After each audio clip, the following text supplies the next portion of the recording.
इस बार ये 3 municipal corporation में चुनाव होंगे, अम्बाला, सोनीपत और पंचकुला।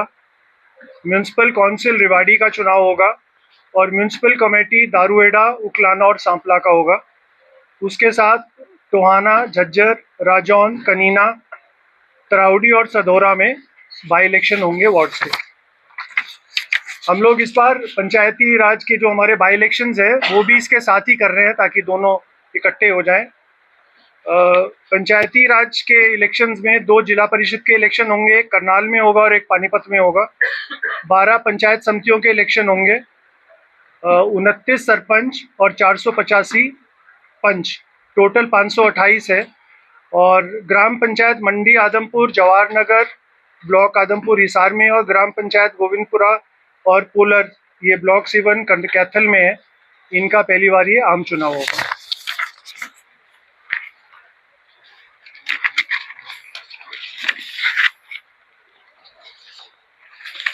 अब मैं जो ये दोनों जो आपको बताया चुनाव कार्यक्रम की ये इस तरह रहेगा। नामांकन के लिए रिटर्निंग ऑफिसर द्वारा नोटिस चिपकाना तथा प्रकाशित करने की तिथि रहेगी 15 अप्रैल, जो बुधवार का दिन है। नामांकन पत्र प्रस्तुत करने की तिथियां हैं 21 अप्रैल मंगलवार से लेके 25 अप्रैल शनिवार।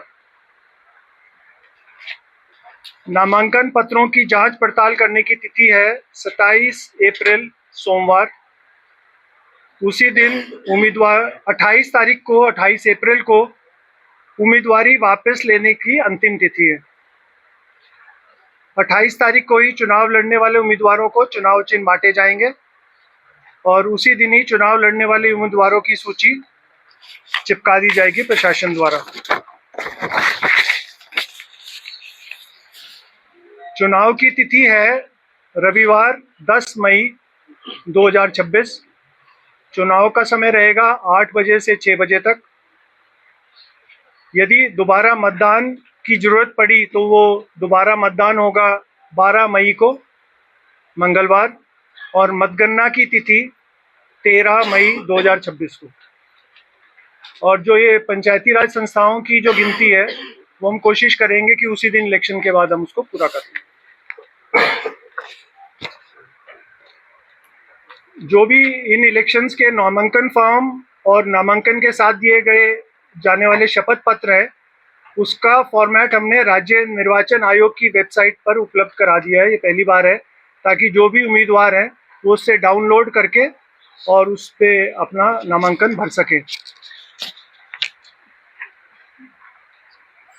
नगर निगम, नगर परिषद, नगर पालिका के वार्डों की कुल संख्या, महापौर, अध्यक्ष, सदस्यों के पदों, वार्डों जो कि अनुसूचित जाति महिला, पिछड़ा वर्ग ए, पिछड़ा वर्ग महिला, पिछड़ा वर्ग बी, पिछड़ा वर्ग बी महिला एवं महिलाओं के लिए आरक्षित है, उसका भी ब्यौरा आपको इस प्रेस कॉन्फ्रेंस के बाद दे दिया जाएगा कंप्लीट। अपेक्षित मतदाता केंद्र और कुल मतदाताओं की संख्या भी दे दी जाएगी। आदर्श आचार संहिता, मॉडल कोड ऑफ कंडक्ट, ये आज से ही लागू हो गया है क्योंकि नोटिफिकेशन हो चुका है। इन जिलों में जिन अधिकारी कर्मचारियों को नगर निकायों को चुनाव कार्य के लिए लगाया गया है वो चुनाव होने तक स्थानांतरित नहीं किए जाएंगे।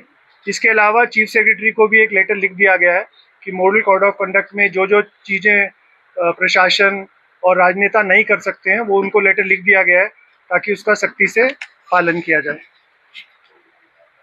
चुनाव लड़ने वाले उम्मीदवारों के लिए शैक्षणिक योग्यता आप लोगों को पता ही है, वो फिर से दोहराने की जरूरत नहीं है, वो प्रेस विज्ञप्ति में भी आपको दे दी जाएगी।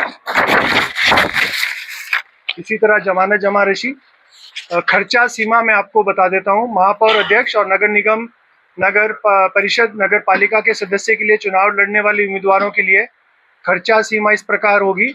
नगर निगम महापौर के लिए 30 लाख की सीमा है और सदस्यों के लिए 7.5 लाख की सीमा है।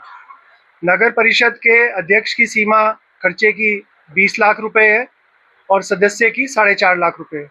नगर पालिका के अध्यक्ष की 12.5 लाख है सीमा और सदस्यों की 3 लाख है। चुनाव लड़ने वाले सभी उम्मीदवारों को चुनाव खर्च का हिसाब रखना होगा और चुनाव नतीजा आने की तारीख से 30 दिनों के अंदर उपायुक्त या राज्य चुनाव आयोग द्वारा नॉमिनेटेड ऑफिसर को जमा करानी होगी। ऐसा ना करने पर उम्मीदवार को 5 साल के लिए अयोग्य घोषित कर दिया जाता है। इस बार हम लोग नई चीज करेंगे, जो भी एक्सपेंडिचर ऑब्जर्वर होंगे, जिस तरह असेंबली और लोकसभा इलेक्शन में होता है, उनकी जिम्मेवारी होगी, वो उनको एजुकेट भी करेंगे, बिकॉज इसमें हर एक को पता नहीं होता इसके बारे में। उनको शिक्षित भी करेंगे, बाकायदा उनको जो सहयोग चाहिए होगा अपना एक्सपेंडिचर रजिस्टर करने के लिए, उसमें भी उनकी सहायता करेंगे और उनको सबको बताएंगे कि कब तक ये पूरा करना है प्रक्रिया। और ये एक्सपेंडिचर ऑब्जर्वर्स की इस बार ड्यूटी लगाई जाएगी कि लास्ट के 2 दिन में वो कैंप करेंगे अपने जिलों में, ताकि कोई भी इससे वंचित न रह जाए, क्योंकि उसके बाद फिर जब ये कार्रवाई होती है, स्टेट इलेक्शन कमीशन हम लोग एक एग्रेसिवली और एक पॉजिटिव उसमें उनका सहयोग देंगे इस कार्य में। उम्मीदवारों के लिए खिलाफ आपराधिक केस के बारे में शपथ पत्र अगर कोई हो, ये अभी तक सिर्फ म्यूनिसिपल इलेक्शंस के लिए था। अभी कुछ दिन पहले हम लोगों ने उसके लिए पंचायती में भी जो उम्मीदवार होंगे उसके ऊपर भी ये एप्लीकेबल कर दिया है। और इसकी भी यदि वैसे कॉपी वेबसाइट पे अवेलेबल है, यदि इसके भी कोई आपको चाहिए होगी तो हमारा कार्यालय आपको प्रोवाइड कर देगा। क्योंकि लोकल बॉडी के इलेक्शन, म्यूनिसिपल इलेक्शन भी हैं और पंचायती राज हैं, सिर्फ एक पे ही अप्लाई नहीं हो सकता, ये सब पे अप्लाई होना चाहिए, क्योंकि वहाँ पे भी इस तरह के आपराधिक बैकग्राउंड के लोग चुनाव लड़ते हैं, उनको भी ताकि उसी प्रक्रिया के थ्रू जाना पड़े जैसे बाकी लोग करते हैं। पंचायतों में पहली बार हो रहा है, अभी तक म्यूनिसिपल पे था, लेकिन पंचायतों पे भी हमने उसी उस पे ऐड कर दिया है उसको। नगर निगम के में महापौर के पद और नगर परिषद नगर पालिकाओं में अध्यक्ष के पद संबंधित नगर निगम, नगर परिषद, नगर पालिका के क्षेत्रीय निर्वाचन क्षेत्रों वार्डों से प्रत्येक चुनाव के जरिए भरे जाएंगे। डायरेक्ट इलेक्शंस होंगे इन सारी पोस्ट को, जैसे वो आपको बताइए। और इसी प्रकार संबंधित नगर निगम, नगर परिषद, नगर पालिका के क्षेत्रीय निर्वाचन क्षेत्रों वार्डों के योग्य मतदाता अपने मत डालकर सीधा अपने महापौर अध्यक्ष का चुनाव करेंगे। इन चुनाव में हम जो सुचारू रूप से संचालन करने के लिए करीब 6000 से अधिक मतदान कर्मियों को तैनात किया जाएगा, जिनमें रिटर्निंग अफसर, सहायक रिटर्निंग अफसर, पर्यवेक्षक, कर्मचारी, पीठासीन अधिकारी, मतदान अधिकारी एवं अन्य कर्मचारी शामिल होंगे। के लिए हमने पहले ही इसके डायरेक्शंस दे दिए हैं। चुनाव स्वतंत्र निष्पक्ष के लिए पूरे इंतजाम किए जा रहे हैं।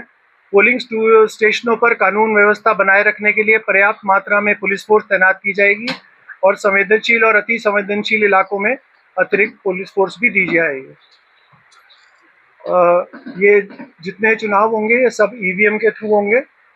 राज्य में नगर निकायों के आम उपचुनाव को कराने के लिए 2000 से अधिक ईवीएम का इस्तेमाल किया जाएगा। हर पद यानी महापौर, अध्यक्ष और सदस्य के लिए अलग अलग ईवीएम का प्रयोग किया जाएगा। एक नोटा, इन चुनावों में भी नोटा का विकल्प का उपयोग किया जाएगा, ताकि जो मतदाता मतदान केंद्र पर आते हैं और ये तय करते हैं कि वे चुनाव लड़ रहे किसी भी उम्मीदवार को वोट नहीं देंगे, वे अपनी गोपनीयता के अधिकार को बनाए रखते हुए किसी उम्मीदवार को वोट ना देने का अधिकार को बनाए रखेंगे। इसमें हमने एक 7 अप्रैल को निकाला है। पहले जो डायरेक्शन थे इसी से उसमें यह था कि यदि नोटा के वोट सबसे ज़्यादा है उम्मीदवारों से तो उसमें री इलेक्शन होंगे।